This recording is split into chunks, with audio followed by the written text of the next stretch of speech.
ഉടനെ അതും പറഞ്ഞിട്ട് അവിടുന്ന് പുടപടി എടുത്ത് വെള്ളച്ചീട്ടുമായിട്ട് ഇവിടെ വന്നു. അപ്പം ഞാൻ ഈ കുഞ്ഞിനെ തലേ എല്ലാവരും ഞാൻ പ്രാർത്ഥിച്ച് പോകുമ്പോൾ കുഞ്ഞിന് തലയെ വെച്ച്. കുഞ്ഞാണെങ്കിൽ ഒരു അനക്കവില്ല, അതായത് ഇങ്ങനെ മരവിച്ച് ഇങ്ങനെ ഇരിക്കുകയാണ്, അനങ്ങണില്ല കുഞ്ഞ്. അതെന്താ? അപ്പം ഞാൻ നോക്കിയപ്പോൾ എന്താ സംഭവം അറിയോ? കൊച്ചു തല ഉയർത്തിപ്പോലും നോക്കണില്ല. അതിന് 2.5 വയസ്സേ ഉള്ളു. ഞാൻ വന്നതുപോലും അവിടെ അറിയണില്ല കൊച്ച്. ഈ കൊച്ച് അനുസരിക്കണില്ല. കൊച്ച് സാധാരണ മനുഷ്യരെ പെരുമാറണില്ല എന്നാണ് ഇവർ പറയണത്. പക്ഷെ തലേ കൈവച്ചിട്ട് കൊച്ചൊന്ന് അനങ്ങണ്ടേ? ഞാൻ നോക്കുമ്പോൾ കൊച്ചു മൊബൈലിൽ മിക്കി മൗസ് കണ്ടുകൊണ്ടിരിക്കുകയാണ്.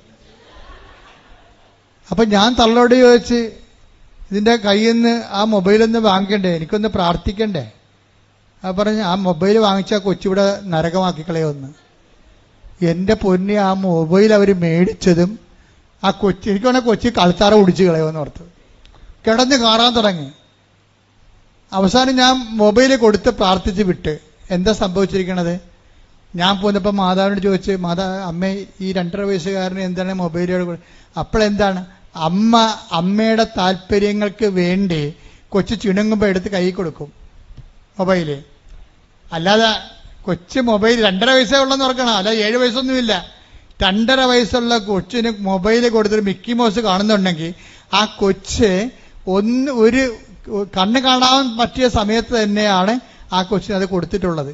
ഇവൾക്ക് എന്താ ജോലിയോ ഇവൾക്ക് കമ്പ്യൂട്ടർ വർക്കൊക്കെ തുടങ്ങാണ്. പിള്ളേർ കിടന്ന് ബഹളം ഉണ്ടാക്കാതിരിക്കാൻ വേണ്ടി എന്ത് ചെയ്യും? പിള്ളേരുടെ കയ്യിൽ മൊബൈൽ എടുത്ത് കൊടുക്കും. പണ്ടാണെങ്കിൽ അമ്മമാരിങ്ങനെ തേനൊക്കെ ഇട്ടിട്ട് ഒരു സാധനം ഉണ്ടല്ലോ, ഇപ്പോഴാണ് ചപ്പണത്, അത് കൊടുത്തെങ്കിൽ കുഴപ്പമില്ല, ഇത്തിരി തേനല്ലേ പോകുന്നത് നമുക്ക്. അതിന് പകരം മൊബൈൽ കൊടുത്തപ്പോൾ എന്നാ പറ്റി?